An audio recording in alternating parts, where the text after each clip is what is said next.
প্রথম দিনই দেখলাম একটা বড় সড়ো accident. Hello everyone, welcome back to my Facebook blog. এটা আমার পন্ডিচেরিতে প্রথম দিনের প্রথম ব্লগ। ভীষণ ভীষণ ভীষণ পরিমাণ এক্সাইটেড ছিলাম আমি ওখানকার মানুষদের কালচার নিয়ে, ওখানকার মানুষদের ভাষা ওনাদের মুখ থেকে শোনার জন্য, এমনকি ওখানকার মেয়েদের দেখার জন্য আমি ভীষণ এক্সাইটেড ছিলাম। এতটা পরিমাণে এক্সাইটেড ছিলাম যে আমি এতটা ট্রেন জার্নি করে আসার পরেও 2 মিনিট রেস্ট নেইনি। জাস্ট ফ্রেশ হয়ে আমি বেরিয়ে পড়েছি চারিপাশের পরিবেশটা দেখার জন্য। এমনকি শুনেছি এখানের বীজগুলো খুব সুন্দর দেখতে, আর আমার রুম থেকে বেশি দূর নয়, তাই ভাবলাম ঘুরেই আসা যাক। খুদ কি কসম, এটার জন্য আমি প্রস্তুত মোটেই ছিলাম না। জাস্ট একটা গলি থেকে এত সুন্দর একটা ভিউ, মানে এটা আমি ভাবতে পারিনি, আমার ইমাজিনের বাইরে। আমি আমার জীবনেই প্রথমবার বিচ দেখলাম, তাও আবার এত সুন্দর, যেটা পন্ডিচেরির কালাপেড বিচ, মানে অসম্ভব সুন্দর, মানে আমি বর্ণনা করতে পারি। আমার সবুজ পছন্দ, আমি পাহাড়ে যাব, সবুজ দেখবো, ঝর্ণা দেখবো, আমার বরাবর এগুলো পছন্দ ছিল। বাট এটা দেখার পরে আমি আমার মাইন্ড টোটালি চেঞ্জ করে ফেলেছি।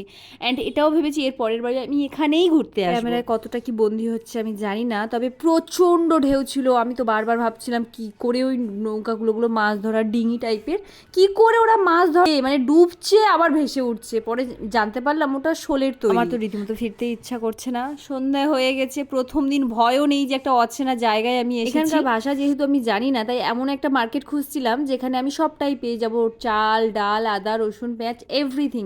তো সেরকম মনের মতো একটা মার্কেট খুঁজে পেয়েছি, আর যেখানে সব কিছুই আমি নিয়ে নিয়েছি যেগুলো আমার দরকার ছিল আর। কিন্তু আমি ভেবে এসেছিলাম এখানে ড্রাই ফ্রুট যেহেতু কম দাম, আমি কিনে নিয়ে যাবো 1 কিলো 2 কিলো 3 কিলো। ভাই এখানে সব থেকে বেশি দাম, একদম কম। এখানে কিছু খাবারের আইটেম পেয়েছিলাম যেগুলো একদম টোটালি ইউনিক, যেগুলো আমরা ওয়েস্ট বেঙ্গলের মানুষরা কখনোই পরিচিত নই। তো সেগুলো আমি বাড়ির জন্য কিছু কিনে নিয়েছি। আর এখানে একটা চিড়ে পেয়েছিলাম যেটা ব্রাউন কালারে দেখতে, তো সেটাও আমি টানা 20 মিনিট বাইপাস ধরে হেঁটেছি। একজন মানুষকেও আমি হেলমেট পরে থাকতে দেখিনি। আমি ভাবছিলাম আচ্ছা এদের অ্যাক্সিডেন্ট যদি হয় তাহলে কি হবে, কারণ এত পরিমাণ বাইকের চাপ, এখানে প্রত্যেকটা মানুষ বাইক চালায়, কেউ হেঁটে যাতায়াত করে। ভাবতে না ভাবতেই চোখের সামনে এত বড় দুর্ঘটনা।